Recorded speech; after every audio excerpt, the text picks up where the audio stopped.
You've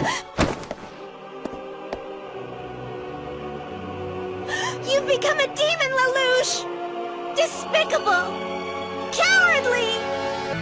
No one told you life was gonna be this way. Hey guys, it's Connie aka CMT. I recently hit 10,000 cards on my Japanese sentence deck in Anki following MIA. This is a good checkpoint for reaching a stage of fluency in the language. So I thought I'd make a video going through the process of how I've learned Japanese up until this point. If you follow this method, it should take you under 2 years to get to a level of fluency where you can understand the vast majority of a range of topics in Japanese. This is applicable if you're a beginner or you're already learning the language. So first off, you can throw away your Genki textbooks because all you're going to need is a computer. Next, install the application Anki. It's a free flashcard app which uses spaced repetition to help you remember things. I'll be demonstrating how that works later on, so in the meantime just sign up on the website and download the app to your desktop. While you're at it, install the plugin MIA Japanese and the MIA Retirement add-on.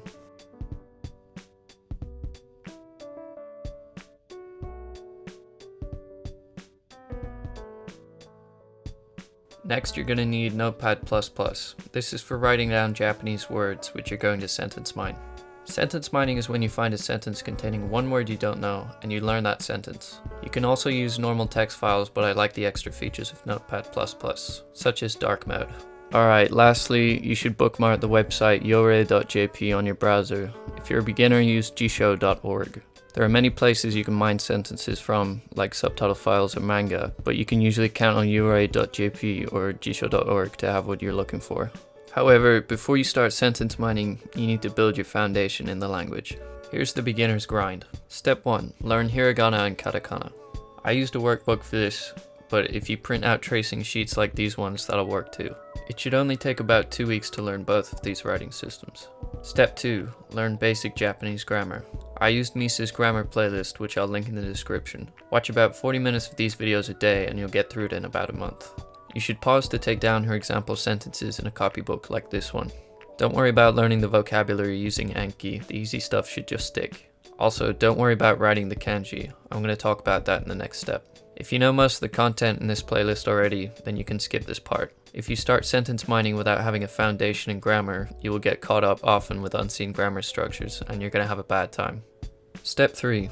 Learn kanji. This is probably what throws most Japanese learners off, but it's actually not as hard as it sounds. You don't need to learn how to write over 2,000 kanji when you can't even understand Japanese. Unfortunately for me, that's exactly what I did back in 2018, which of course led to me forgetting how to write half of them. Anyway, luckily the guys at MIA prepared an Anki deck for you containing all the kanji you need to get you reading. This deck teaches you to recognize the most common 1,000 kanji as well as their meanings. You'll be able to pick up other kanji as you come across them during sentence mining. In fact, if you have the time, you could probably start doing that kanji deck alongside Misa's videos.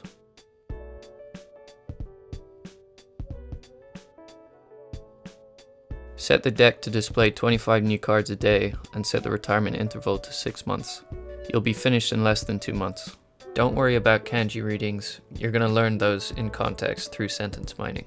Step 4. Do a final sweep of basic grammar using Tae Kim's grammar guide. This step will take less than 5 days if you've already studied Misa's grammar playlist. You should make cards and Anki out of the example sentences. Don't worry about learning the vocabulary used, just try and understand the grammar structures.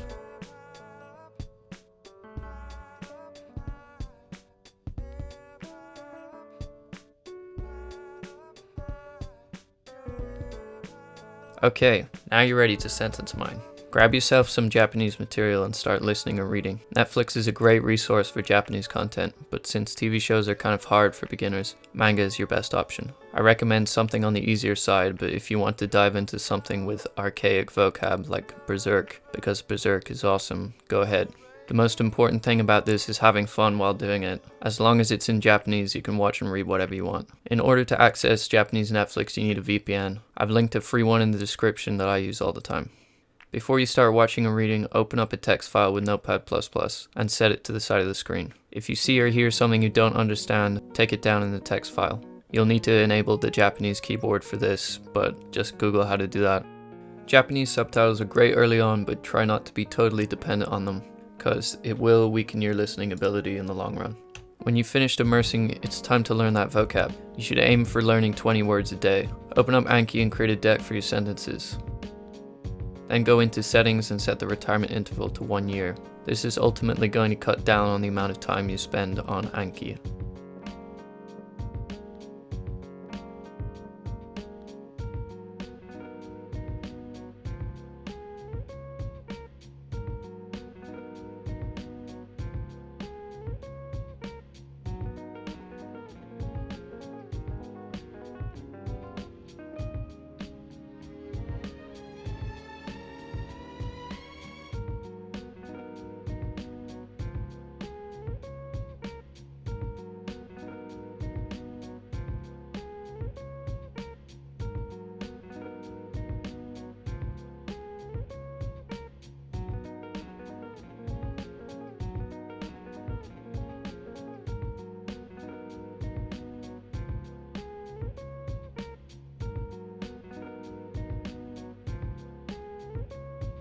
Now review your added cards. As Matt said, this is like creating a mental dictionary entry for that word.